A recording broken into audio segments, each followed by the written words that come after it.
Welcome back to the Road Show this morning in the Buzz. TF Green Airport is flying. It's just been named the 5th best airport in the country by readers of Travel and Leisure magazine, calling it a picture of competence. The airport received high praise, scoring first in on-time performance, first in staff efficiency, and second for its functional design. And from its clear signage to its numerous dining options, travelers nationwide seem to agree. Take a look.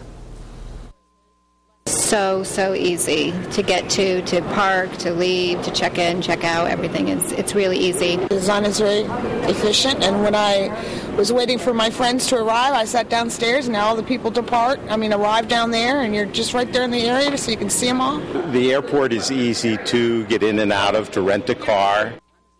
Now, here's what airports just beat out Rhode Island: Houston, Orlando, Minneapolis, and Portland, Oregon. On the flip side, though, Boston's Logan Airport ranked 5th among the country's worst airports. And the magazine puts the airports in New York, Los Angeles, and St. Louis at the top of its worst list. So, Michelle, you were nodding. You seem to agree. I do. I have to say, I had a flight recently. It was a work-related trip.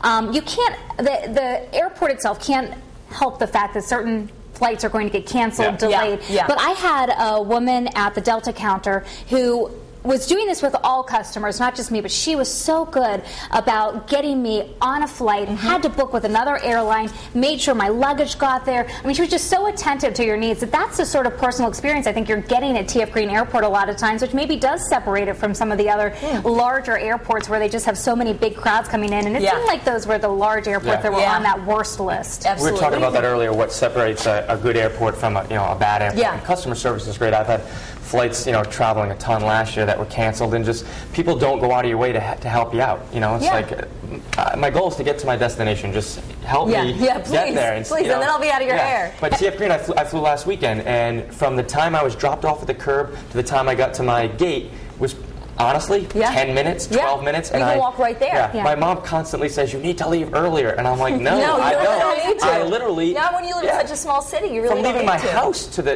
get to my gate is a half hour. And you finally have a choice in food now with the renovations. Other than just like peanuts and potato chips, you can actually get a meal there. True. A couple of good restaurants, actually. They actually really do. The Oyster Bar, I like stopping there. The couple of things that I have a problem with, number one, it is really a lot cheaper to go 45 minutes up the road and fly out of Boston, but you don't want the hassle of having to park and everything like that.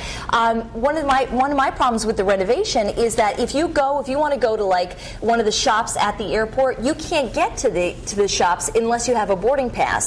So there's a shop that I wanted to go to one time because I wanted to pick up a T-shirt, Best in Rhode Island, and I went there and I realized, I can't. Before I could go to it, and I can't anymore. The other thing too is for quick turnarounds, there really aren't a whole lot of mainstream flights. This weekend I was trying to fly out to Colorado, and the reason I didn't was because it was so frustrating. I couldn't book a flight that left TF Green and came back, and I didn't want to have to hike on up to Boston for that. So as long as I think it is clear, it is clean. We live in a small city, so it's not going to be that congested. But I also think you can alleviate some of the problems if you don't check your luggage and that sort of thing. So if they got a couple more direct flights, I think they would really help their cause. For what it is, though, for a small airport, if you find a flight that goes where you want to go, I think it's a great airport. Yeah, totally agree. I want to throw it over to Mel, though, because this morning on the live blog, I assume that a lot of people are going to be agreeing, Mel, that we have a pretty good airport. Yeah, I have to say, and I agree as well. Of course, TF Green never had any problems flying, so fingers crossed that it stays that way. I'm here on the live blog on foxprovidence.com, so let's take a look at some of our comments this morning, see what some of our bloggers have to say. Joseph Butera says, the most important thing I look for in an airport is on-time performance and good security. I think these are the two most important things in an airport. And Diana says, I don't travel much, but when I've traveled in TF Green Airport, it's been great. They were always on time, and it was an easygoing security screen. And in case you're just joining us this morning, I posted today's Buzz Poll question on foxprovidence.com. You'll find it right under the live blog. Today we're asking, what's the most important thing you look for in a good airport? Your choices are A, on-time performance, B, staff efficiency, C, functional design and convenience, or D, shopping and dining. And over on Facebook this morning, our friends are weighing in, although I have heard reports that Facebook is working and then not working, so if you want, jump online and leave us a comment. Gene Sadler says cleanliness and the distance to boarding gates from check-in and good signs that are easy to understand. So I agree, Gene. You know, you have to know where you're going, and great signs always help. But I'll be back at the end of the show with your web poll results. But for now, let's